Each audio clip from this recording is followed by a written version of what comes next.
அனைவருக்கும் ஆனந்தமான இறைவணக்கம்.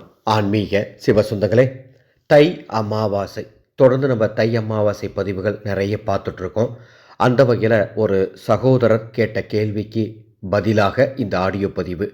தை அமாவாசை 18/1/2026 சூழ்நிலையின் காரணமாக எந்தவித முன்னோர் வழிபாட்டையும் முன்னோர் பூஜைகளையும் வீட்டில் செய்ய முடியாதவங்க, கடற்கரைக்கு போய் தர்ப்பணம் தர முடியாதவங்க என்ன செய்தால் முன்னோர்களின் அருள் கிடைக்கும் அப்படின்னு 6 விஷயங்கள் சொல்ல போகிறேன்.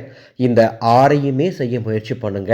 குறைந்தபட்சம் இந்த 6இல் ஏதாவது ஒன்று மட்டுமாவது செய்ய முயற்சி செய்யுங்கள்.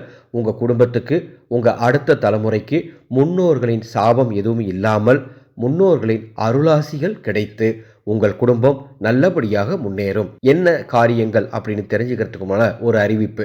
டிஸ்பிளேல சில ராசிகளுடைய பெயர்கள் கொடுத்துருக்கேன். இந்த ராசியில் பிறந்த ஆண்கள் உங்கள் குடும்பத்தில் இருக்காங்களா? அப்போ கண்டிப்பாக நீங்கள் தத்தாத்ரேயர் மகா ஹோமத்திற்கு சங்கல்பம் செய்து கொள்ள முயற்சி செய்யுங்கள். இந்த அற்புதமான ஹோமம் 18/1/2026 தை அமாவாசை அன்று எங்களது அறக்கட்டளையில் நடத்தப்படுகின்றது. காரணம், இந்த ராசியில் பிறந்த ஆண்களுக்கு இந்த 2026ஆம் வருடம் சற்று சாதகமில்லாத மத்தியமமான பலன்களை தரக்கூடிய வருடமாக இருக்கு. எனவே அதற்கு பரிகாரமாக தத்தாத்ரேயர் மகா ஹோமம் நடத்தப்பட்டு இந்த ஹோமத்தில் ருத்ராட்ச மாலை உயிரூட்டப்பட்டு தரப்படுகின்றது. இந்த மாலையை தினமும் 21 நிமிடங்கள் மட்டும் கழுத்தில் அணிந்து கொள்ளலாம், அல்லது பூஜை அறையில் வைத்து வணங்கினால் கூட போதும். இந்த ஆண்டு இந்த ஆண்களுக்கு சாதகமாக இருக்கும். பதிவு செய்ய டிஸ்பிளேல தெரிகின்ற என்னுடைய வாட்ஸ்அப் நம்பருக்கு தொடர்பு கொள்ளுங்கள்.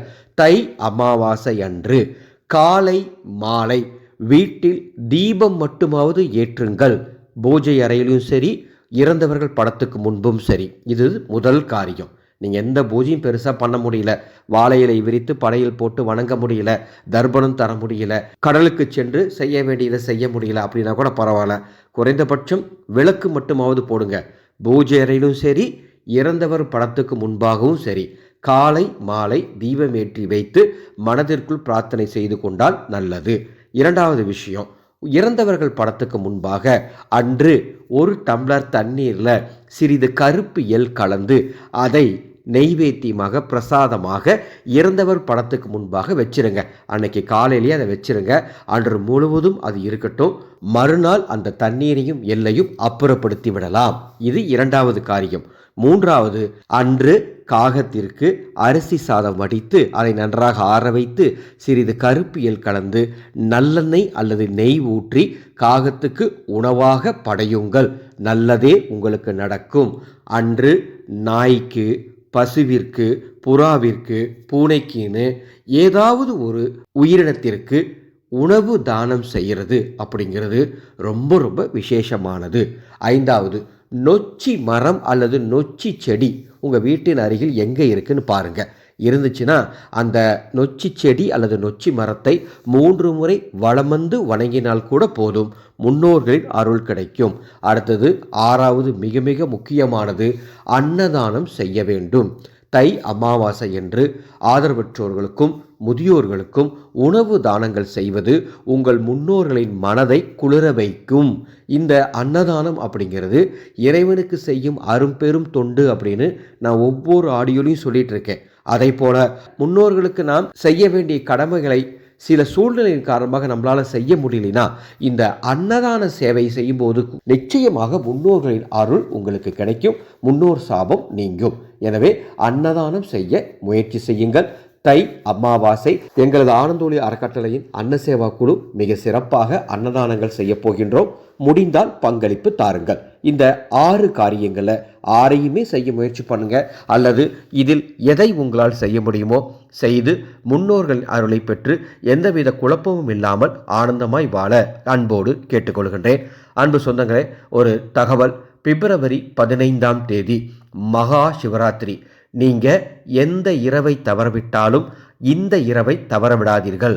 4 ஜாமங்கள் முடிஞ்சால் 4 ஜாம பூஜை செய்யுங்க. இல்லையா குறைந்தபட்சம் ஒரு ஜாமம் மட்டுமாவது நீங்கள் பூஜை செய்தால் உங்கள் குடும்பத்துக்கு நல்லது. இந்த 4 ஜாம பூஜைகள் எப்படி செய்யணும், என்னென்ன மந்திரங்கள் சொல்லி பூஜை பண்ணணும், இரவு கண் விழித்து இருக்க முடியாதவங்க என்ன செய்யணும், இரவு பூஜை செய்ய முடியாதவங்க பகலில் எந்த நேரத்தில் பூஜை செய்யணும், இது எல்லாமே உங்களுக்கு சொல்லித்தரத்துக்காக மகா சிவராத்திரி வாட்ஸ்அப் குழுவை தொடங்கி இருக்கின்றேன். இந்த குழுவில் சேரும் அத்தனை பேருக்கும் மானசீக சிவதீட்சை வழங்கப்படும். கண்டகி நதியிலிருந்து எடுத்து உயிரூட்டப்பட்ட சிவ சாலிகிராம் பிரசாதமாக வழங்கப்படும். அன்று நள்ளிரவு 12 மணிக்கு உங்கள் குடும்பத்தின் ஒரே ஒரு வேண்டுதலை சிவனிடத்தில் ருத்ர ஹோமத்தில் சமர்ப்பிக்கப்படும். மேலும் 4 சிவ மந்திரங்கள், கடன் தொல்லை பண நெருக்கடி நீங்க ஒரு மந்திரம், குடும்ப ஒற்றுமை சண்டை சச்சரவுகள் தீர ஒரு மந்திரம் மற்றும் நோய் நொடியில் நீங்க ஒரு மந்திரம், எதிர்காலம் சிறப்பாக இருக்க குழந்தைகள் நன்றாக இருக்க ஒரு சிவ மந்திரம் ஆக 4 சிவ ருத்ர மந்திரங்கள் உபதேசமாக வழங்கப்படும். பதிவு செய்ய டிஸ்பிளேல தெரியும் என்னுடைய வாட்ஸ்அப் நம்பருக்கு மகா சிவராத்திரின்னு ஒரு மெசேஜ் அனுப்புங்க அல்லது ஹாய்னு ஒரு மெசேஜ் அனுப்புங்க.